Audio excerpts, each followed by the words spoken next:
But I do believe this. I think that everything you say yes to, you need to check your motive. That's right. That's pretty good. Why am I doing this? Yeah.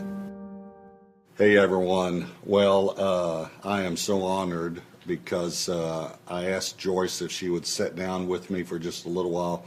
Last time when she was at our church, you and I talked about burnout. Right. We talked about rest. Yeah. And we kind of shared similar war stories Right. Yeah. about things that we wish we would have done differently. And so these are young men and women of God that love the Lord, and God's using them greatly. And I think probably the biggest enemy is being overworked Right. and saying yes Yeah. too many times. Yeah. And so I just wanted to just share any war stories or any words of wisdom with these young leaders. Well, first of all, hello, and I'm honored to have the privilege to speak to you. And I do believe that people who have been through a lot can save you a lot of trouble if you will really take it to heart. You know, first of all, let me say that different people have different sets of issues. First of all, I come from a background of being sexually abused by my father. So I started out feeling like my worth, looking for my worth in what I did. It took me a long time to find out the difference in what I call my who and my do. I had to know who I was in Christ, and that it wasn't just what I did. Secondly, I'm a choleric, type A personality, whatever personality test you take, and so I'm motivated by work. I'm motivated by accomplishment. And a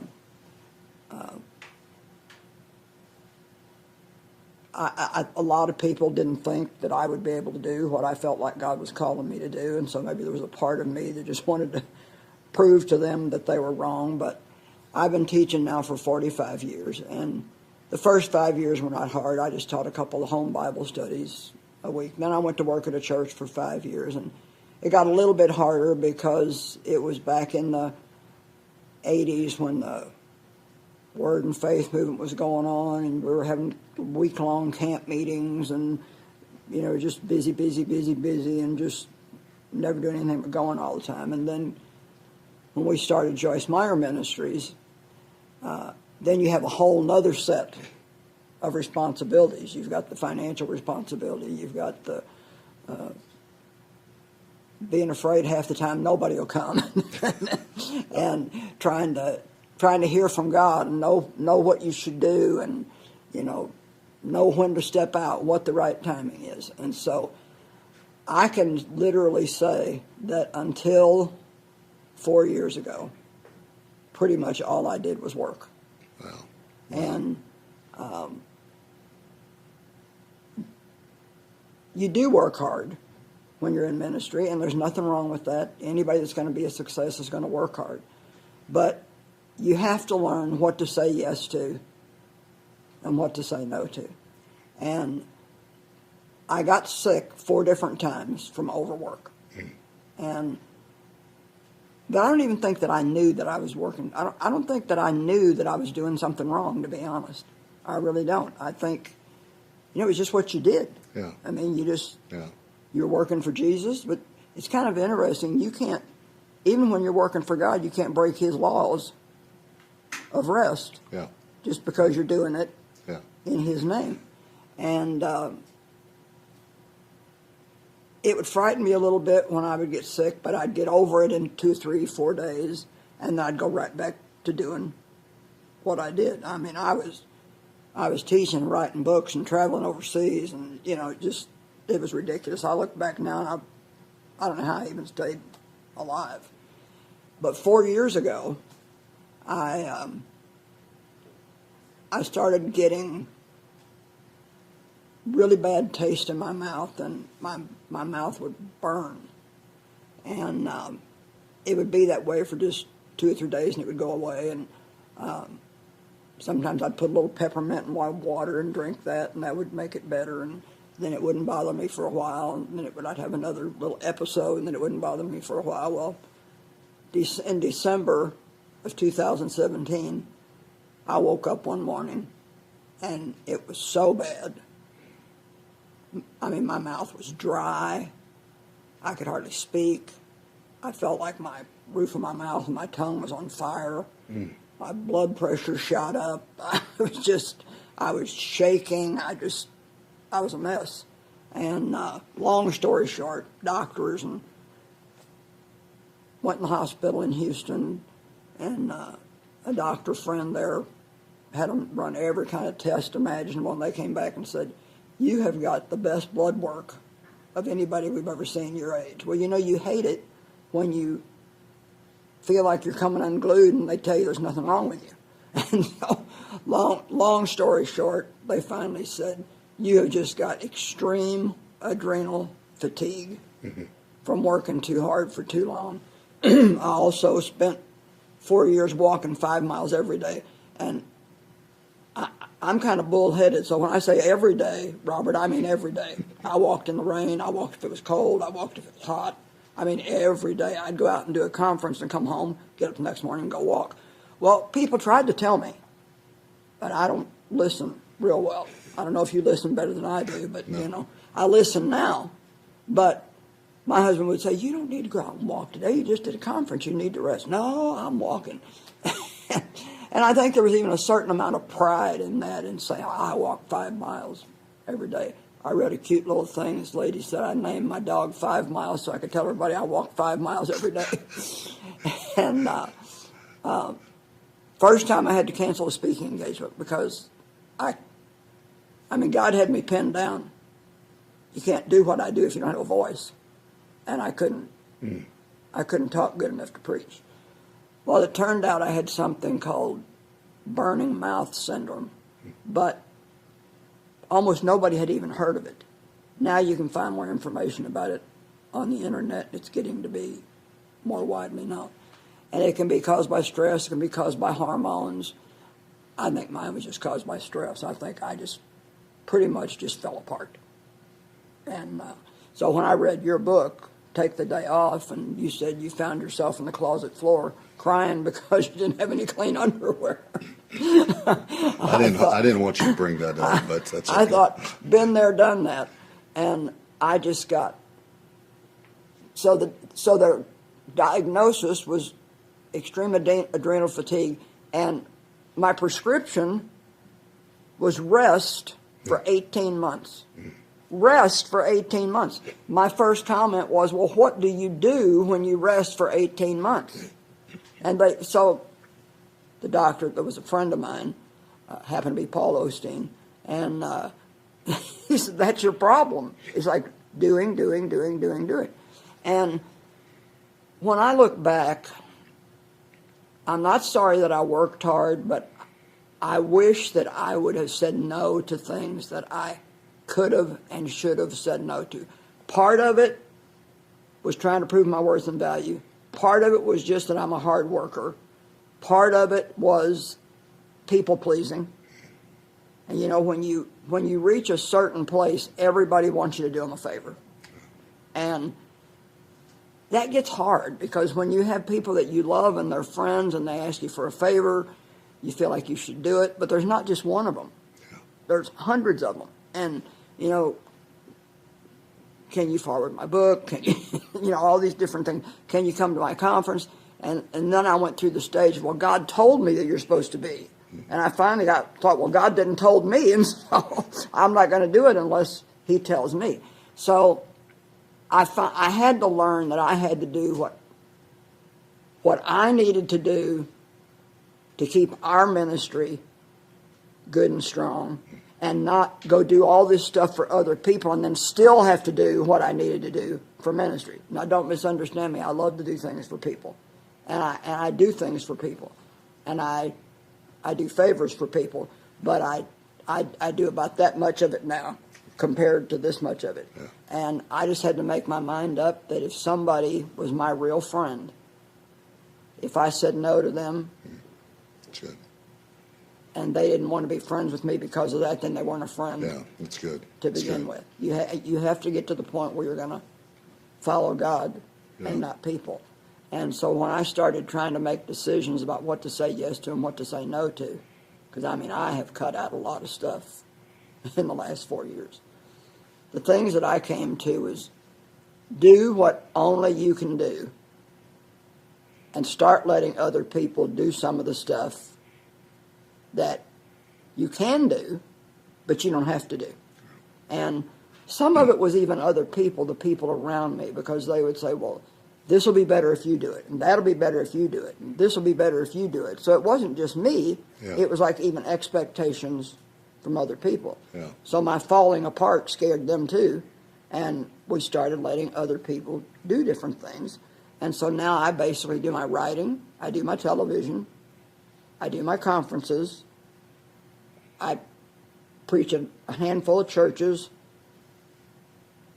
a couple times a year, especially if they have good TV equipment, so I get good TV shows out of that. And I do a lot of resting, and I really love it. My favorite thing now is quiet, and I don't like to go out at night. My kids make fun of me. The street lights are coming on, Mom. You better get home. Now, I'm older, and so naturally, sure. When you're younger, when I was 50, I was running all over the planet and just starting on TV. But I'm not 50 anymore. And even though I don't maybe look my age or even feel my age, I am my age. And so I love something that Dr. Henry Cloud said. He put this in one of his books, and this is a good thing for you women and men to remember. He said, anybody who thinks they can always do what they've always done is a fool. Mm-hmm.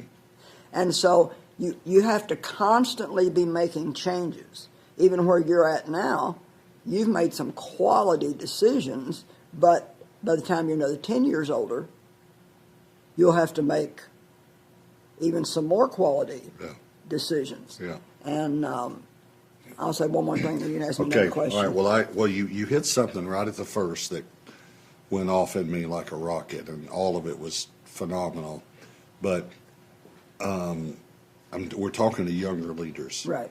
And when I was younger, and I started getting the invitations from the big people, I just couldn't say no to. I know exactly what you mean. And it was in me, it was an inferiority complex. Mm-hmm. It was something I grew up with. It was a low self-esteem. Mm-hmm. And I'm just wondering, how many times did that affect you, and how did you overcome that when so-and-so, you were now getting to preach for so-and-so?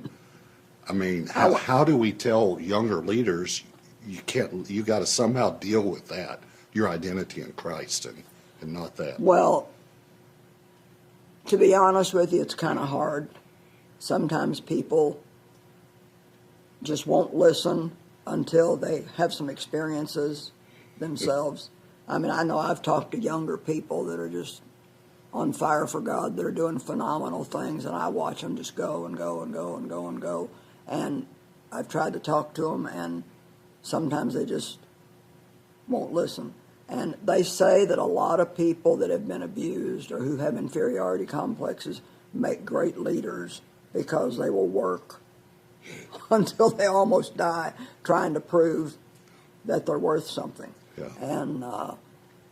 And you can do more. The people we're talking to are young, and they can do more. And you can do it for a period of time, and any time you're going to start a new ministry, you're going to work hard, and you're going to work really hard for a long time getting it up and running. But God will start giving you warning signs. And that's what people have to pay attention to. Yeah. We don't... Well, what do I mean by warning signs? Okay, let's just say a lot of ministers have problems in their marriages. Get into affairs, get divorces, and all kinds of stuff. Well, let's just say that your wife says to you, I feel like I never see you anymore. That's a warning. I feel like we're growing apart. That's another warning. And so if you would listen to those warnings and make a change when you hear those warnings, or, your back hurts and your head hurts and something else hurts, and pretty soon you're getting irritated with everybody because you feel like you're tied in knots all the time and you blame everybody. Well, those are warning signs that something is going wrong and you need to do something before it gets any worse. We don't just need to keep medicating it, till you get to the point where you don't have any choice. And I do a teaching called Ignored Warnings, and I think that a lot of times, even these young people, when you get really, really super tired to the point where you're getting cranky and hard to get along with, take a couple days off and rest. And something that Darlene Scheck told me that really helped me when I started wanting to know what to say yes to and what to say no to, because I knew I couldn't keep saying yes to everything. And I went through exactly what you did, and I have said no now to some things that I would have never 20 years ago had the guts to say no to. And to be honest, and I don't mean this to sound wrong, I don't care who it is now, I don't care how big of an event it is, if it's going to take too much out of me, I won't go do it, and if I try to, my family won't let me. Like, I would love to go overseas again, because I've been to India 9 times and Africa and all over the place, and I would love to go back out of the country, but they won't let me go because the jet lag is too hard on me. And when I said to Darlene, how do you know what to say yes to and what to say no to, she said this, and I thought it was brilliant. She said, before I say yes to anything, I sit down and I think through what it's actually going to take for me to do it. How long is the flight going to be? How long am I going to go on from my kids? How many times am I going to have to change hotels? I mean, I went to Australia one time, and in 22 days, I preached 21 times. Well, that's stupid. Yeah. In 3 different cities. I look back now, and I think that was stupid. I could have preached 15 times and had a day of rest in between. Yeah. And so, like now, I'm getting ready to read an audio book, and that's a little hard on my voice. And so I used to do them in 2 days, straight through, get it done, bang, bang, move on to something else.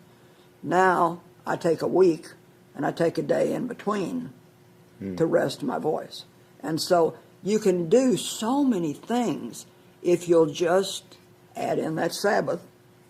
Like, what you said in your book was so brilliant about the Sabbath. It's a gift to us. It's not like a law that we have to follow. It's a gift to us, and that doesn't mean it has to be on Sunday, but we need that rest. It's a time to rest and rebuild and build your body up. But I do think that maybe people need to ask themselves, why do I feel that I need to do this? That's good. Why can't I say no? Yeah. Why can't I stop? I had Dr. Don Colbert told me one time, he said, you have kept the gas pedal to the floor so long that now it's stuck there and you can't get it off. And he said, your mind is stronger than your body. Now that's an interesting statement. It was like my body was crying out, help me, I'm sick. But my mind was so strong and I was so determined. And when you have a call from God in your life, you're passionate about it.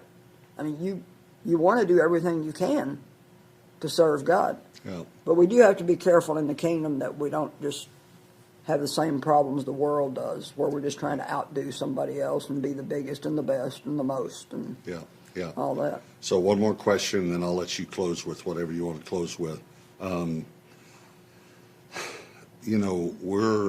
We're leaders in our organizations, pastors or organization, whatever it is. But you talked about your family. So I have a group that's my lead team, but then a friend of mine that's been friends 30 years. And I submit every speaking request to them. That's good. And it goes to them first, and only about 5% of it ever gets through. Because Right. they know this isn't it. And we also sat down with Henry Cloud and said, what's God called you to do? How effective will this be? How efficient will this be? How much energy will this take? Yes. Kind of the ease he just took us through.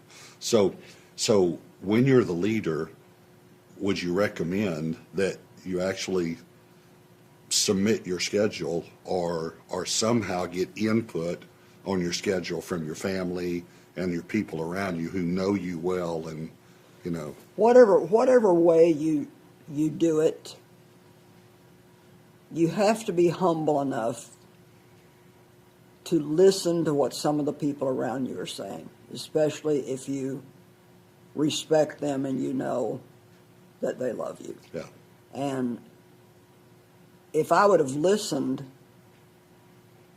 even like those 4 years when I was walking 5 miles a day, I can't tell you how many people told me. My chiropractor told me you need to take a day off. My husband told me. My kids told me. And I did not listen to anybody. And any time that you're not going to listen to anybody, you're going to end up getting yourself in trouble. Now, whether they need to submit their whole schedule to somebody or not, I don't know. I think you and I have to do that at this point because we pushed ourselves to the point where we got sick. But I do believe this. I think that everything you say yes to, you need to check your motive. That's right. That's pretty good. Why am I doing this? Yeah. Why am I doing this? That's I mean, good. I had somebody just recently say, if you come, we'll give you thus and so honorarium. And it was big. And why can't take it just... Yeah. I'm losing my integrity if I take it just because of the money. Yeah. Because I wouldn't do it if... That's right. Yeah. So we have to ask ourselves why we're doing things and be honest, because God doesn't really care so much what we do as he does why we're doing it. That's good. So if our motive isn't right, am I doing this just to look like a big shot? Yeah. Am I doing this to keep up with everybody else? And one of the things that you can do is listen to yourself. And if you're constantly talking about what you're doing, especially if it gets over into bragging, That's great. Yeah. Yeah. then sometimes now, because I know better, I'm on the other side of it. You get together with a bunch of preachers, and it's just like a contest to see who can tell you the most of what they're doing and how big their church is. And, my church is the third biggest in the union, and all this stuff, and all the important people I know, and name dropping. And it just, God doesn't want us to live like that. He wants us to do what we do for him, for right reasons, and to listen to him in the midst of doing it, and to work, but to rest. Even God rested. Yeah. Yeah, that's a pretty big one there. Okay, so my last question, and then you, if you said you had something else you wanted to share, but if you could go back and talk to yourself 30 years ago when the ministry was really taking off and all these things were happening, and you could give yourself one or two pieces of advice, what would you say? Well, I would hope that I could not be a people pleaser and just be a God pleaser. Because if you are a people pleaser, you're going to take things for the wrong reason. And if you go and do something that you really don't want to do, just because you're afraid somebody's not going to like you if you don't, that's not a right reason. I would have done probably 95% of what I did, but the 5% that I didn't have to do, if I would have taken just that time and rested, I might have not got in the condition that I was in. I would pay more attention to the warnings that my body was giving me, and I would let other people around me do some of the things that they could do. And one of the things, Pastor Robert, that really helped me was I started to measure fruit compared to effort. And so, is the effort I'm putting in this, is the fruit I'm going to get from this, is it equivalent to the effort that I'm putting into it? So if I'm going to work to go do something for somebody else, and it's going to take 4 days of my time, why am I doing that? Do I really just love this person? I want to do them a favor? Do I really believe that this is what God wants me to do? Or am I doing it just because it's a big thing and I want to be able to say that I did it? Or I want to see my my picture on the the magazine, you know, that I'm one. It's amazing what happens, how things change when you start asking yourself why you do things. And I guess in closing, I just want to say, you're valuable, you're precious to God, you have an anointing and a wonderful call on your life, and you need to protect it. Don't wear yourself out to where, my husband has a saying that he always says, fast and fragile, slow and solid. And so be a little patient, use some common sense, which I really believe wisdom is sanctified common sense, and take care of yourself. Even little things like try to get 7-8 hours sleep a night, drink plenty of water, get some exercise, don't eat excessive amounts of sugar. There's little things like that that you can do that will really help your health if you will do that. And don't think that you're the one person that can do the wrong thing and get by with it, because eventually it always catches up with you. Wow. Well, thanks. Thank you. Thanks for sitting down with us, and I just pray, I know God will use this in your life, and I love you young leaders, and so just take what the Lord spoke to you today, and then get away with the Lord and spend some time and just say, Lord, these things jumped out at me, and what do I need to do about this? And I love you guys so much. God's going to use you for the kingdom, but don't let the devil has right. a steel toe. Exactly in other words, right. once he gets it in just the door, right. he's going to come in and he's going to try and destroy you. And we've seen so many men and women who've just fallen away from their call of God. Can I say one more thing? Yes, absolutely. A doctor told me, remember I told you I got sick 4 times. Yeah. And he told me every time you do this to yourself, it's harder to come back the next time. And so people might wonder, since I had such a terrible time 4 years ago, where am I at now and how am I doing now? And I would say that probably on a scale of 1 to 10, I'm at about a 7. But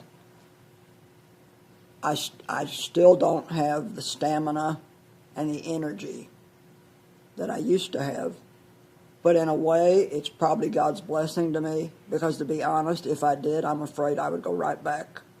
So sometimes God will put a governor on us just to protect us, because we don't always have enough common sense to do what we should do.